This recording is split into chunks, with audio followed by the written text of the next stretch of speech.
So today I'm going to prove why two equations are equivalent for damping without spring, or a spring that isn't being damped by some amount, or that like velocity of motion isn't being reduced every oscillation, right? So remember that we're starting with, and this is from my last take, but we're going to see that this term cancels out, but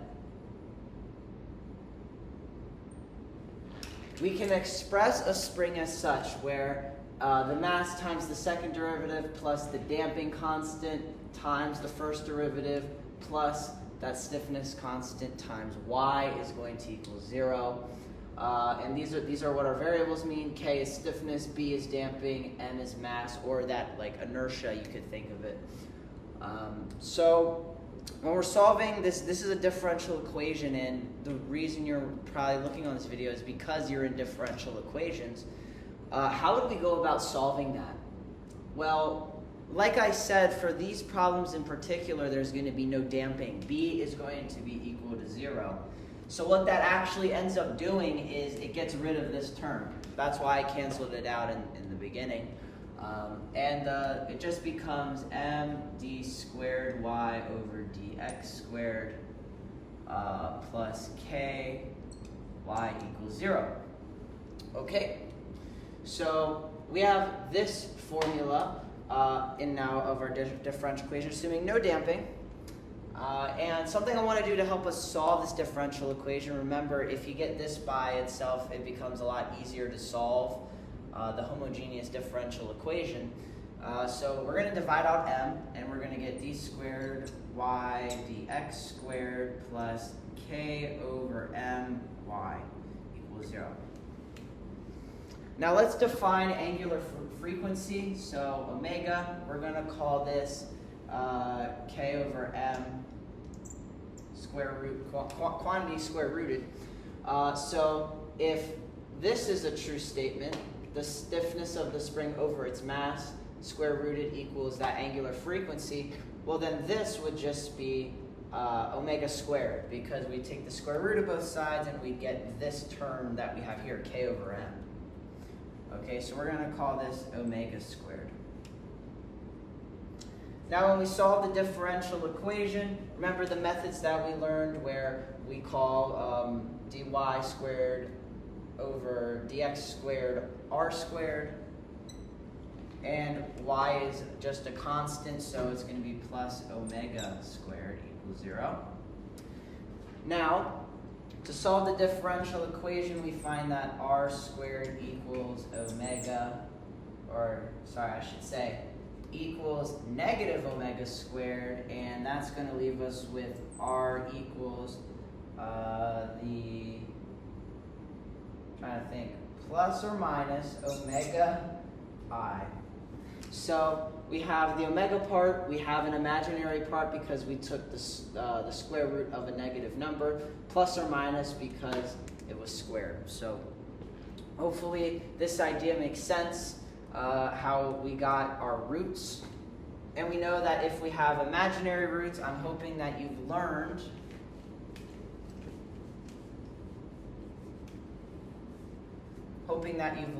that a general solution is going to be E alpha x C1 cosine beta x plus C2 sine beta x. Okay, so you should be familiar with this. Hopefully, imaginary roots, solving homogeneous differential equations.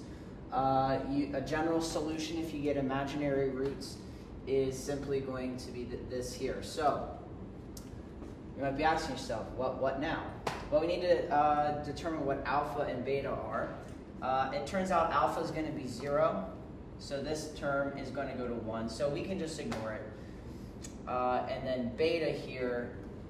Let's see, it's going to be, oh geez, I'm forgetting how you would solve for beta. Beta is the second part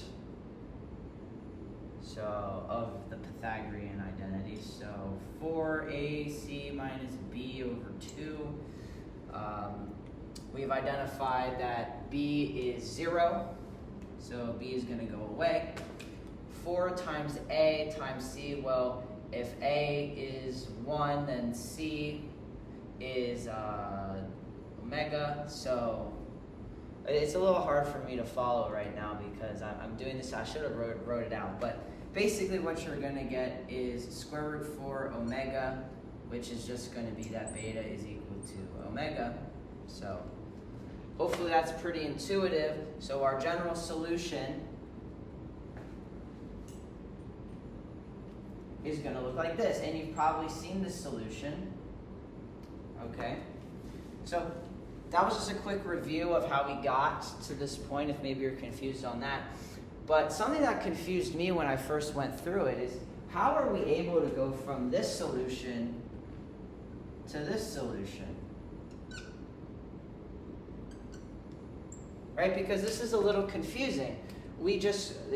My textbook at least said, oh, well, now we can put in the more convenient form of this. Now, I guess if you've had some like mechanics class or some sort of class where you might have learned these things, it might be a little intuitive, but if you're like me, a chemist, I was like, what? How'd you do that?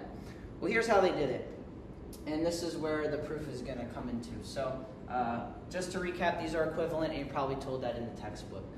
And if you actually do just memorize that this is true, it's pretty obvious because if you ever graphed it, they're the exact same. But why is that?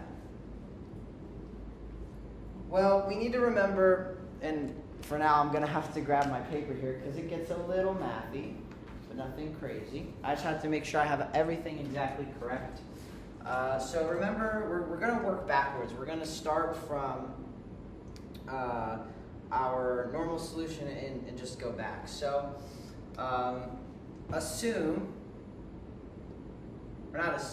know that sine of alpha plus beta equals sine alpha cosine beta plus cosine alpha sine beta. This is called sign addition. It's just a basic trigonometric identity.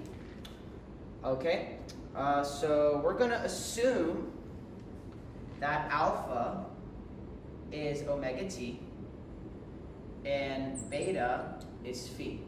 So remember from this general solution from y equals a sine omega t plus phi, to prove this to you, I'm working backwards. So I'm saying this is alpha, this is beta. So we actually do follow this sine alpha plus beta, right? Hopefully that's easy to see. But now I'm going to expand this and show why this solution works. So let's say that, I should just put it as this. So a sine of omega t plus phi is going to be equal to, so that general solution that we talked about is equal to, everything quantity is going to be multiplied by alpha. So we're going to just do some of the heavy work, and then we're going to simplify it. So sine of alpha, so sine omega t times cosine of phi, okay, plus cosine omega t sine of phi, okay? And now we're going to just multiply the a out to all of these, so it's going to become that a general solution is going to be equal to a cosine of phi sine omega t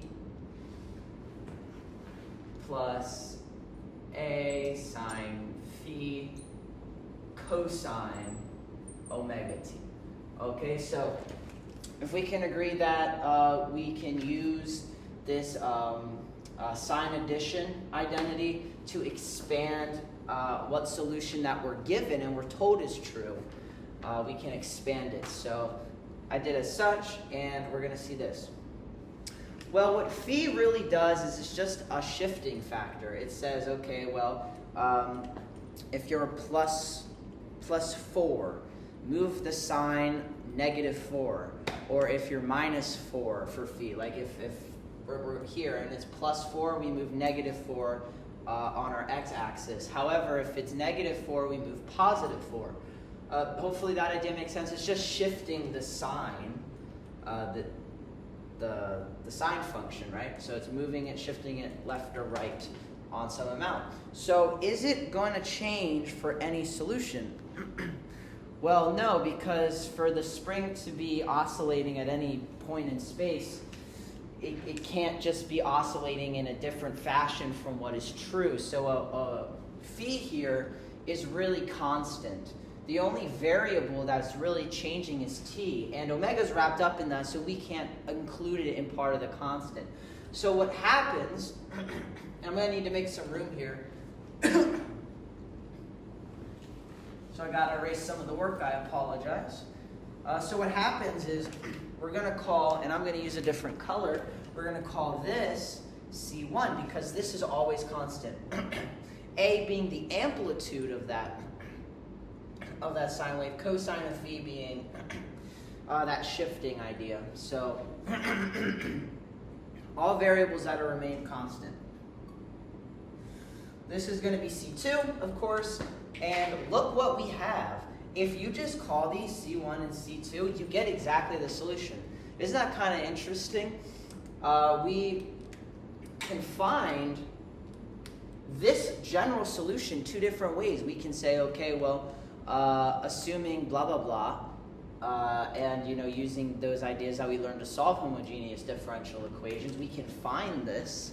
Or we can start with a more generalized solution that is still inclusive, that we're told is true, and we can work backwards to get the same thing. So really, that's why y equals a sine omega t plus phi is really equal to that general solution that we get. It's just a lot simpler to put it that way. It gets rid of another trigonometric function. It just makes things a lot simpler. So I hope you guys enjoyed. If you did, please drop a like, comment, and subscribe. I would greatly appreciate it. And I hope that you have a wonderful day. Bye-bye.